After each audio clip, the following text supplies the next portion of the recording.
What's up everybody, it's Seth from Fowler Customs, and today I thought I'd give you guys a tour of my studio slash bedroom.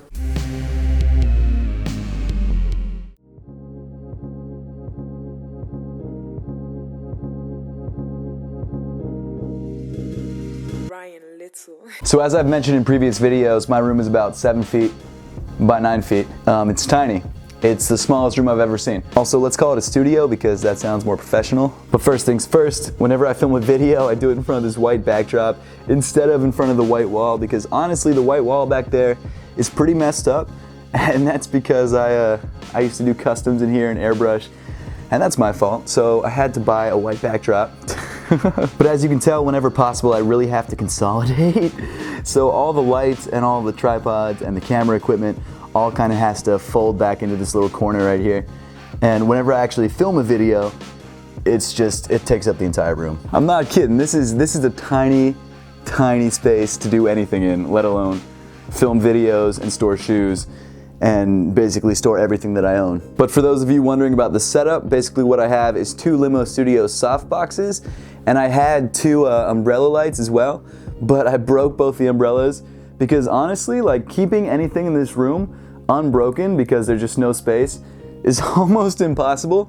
So I think I still have them down there. Yeah, they're right down there. Those little broken umbrellas. And actually, I think I broke one of the bulbs too, so yeah, I really only have 3 functioning lights. I guess that's not totally true because I've also got this 18-inch ring light here, which I believe is a newer. I got it off Amazon for like 140 bucks. And actually this entire setup was not that expensive. Like the white backdrop was probably 40 with the stands. The lights were probably 50 together with the stands. And then this light over here, plus the second light, which is now broken and gone, it was also around 50. So the lighting setup itself actually isn't that expensive. I think altogether I spent around $350, which really isn't bad. Then again, this is a tiny room, so I probably don't need this much light.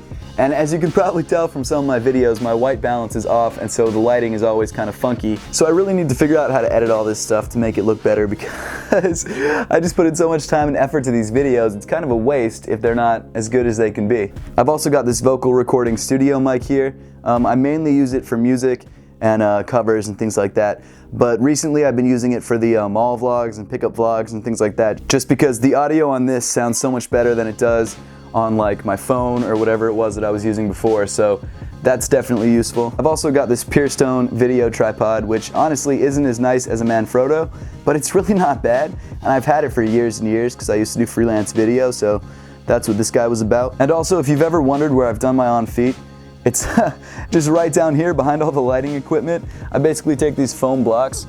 Let me grab one of these guys.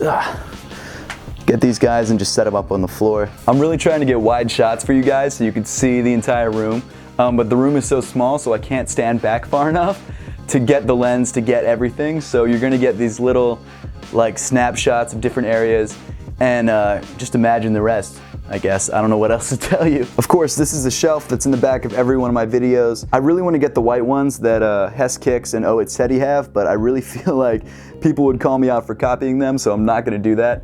I've just got to find out a more creative solution. We'll see, but once my lease ends, I'm sure I'll end up somewhere else. So the setup's going to change at some point, just not right now. Up here I got a random bread one, just chilling.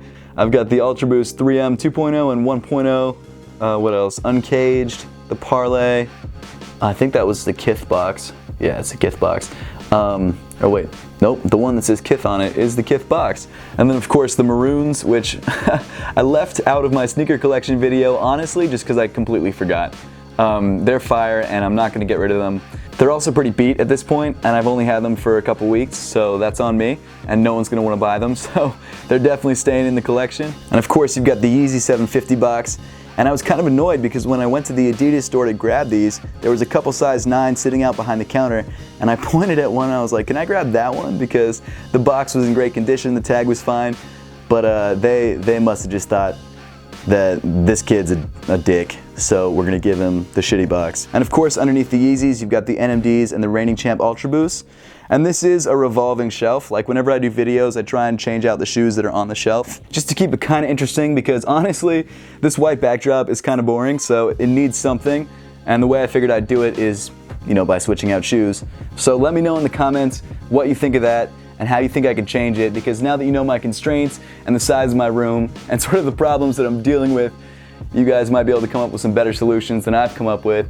But you know, any advice would be nice. And of course down here are the remaining Fowler Customs t-shirt sizes. I'm out of a good amount of sizes, but there will be a restock in the very, very near future. So if you're planning to grab a shirt, make sure to stay tuned to Fowler Customs on Twitter, and I'll make sure to announce it as soon as it drops. And then of course you've got these threes, which are the most painful shoes that I own, for sure. I've also got a lot of shoe boxes under the bed too, so you know, utilize that space. So over here is my giant 6 foot tall Vans outsole, which is completely useless and I don't know why I still have it. I've also got a little 3D printed old Fowler Customs logo. I don't know why I made this. It was just something to do with the time, I guess. On the other side of the room, this is where all the editing happens. On this laptop right here, I mean, it's just a MacBook. It's nothing crazy, but it works. And for everyone asking what program I use to edit, I really honestly just use iMovie because it's free, it's easy to use. For what I do, I don't need anything more robust, so I'm gonna stick with it until I can't anymore. You know, save money where you can. So it works. Of course, we've got extra batteries, a Roku, a bunch of hard drives because all the videos take up way too much space on my laptop, and I save everything, just you never know what's gonna happen. I might need a video for something else, so everything's stored all around here. Of course, you got the PlayStation, the PS4.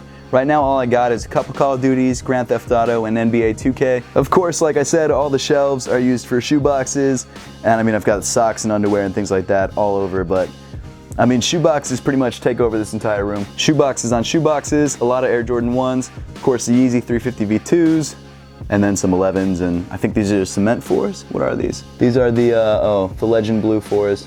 Those remastered ones. And then of course, like every shoe tuber, I've got a couple of these clear drop front boxes.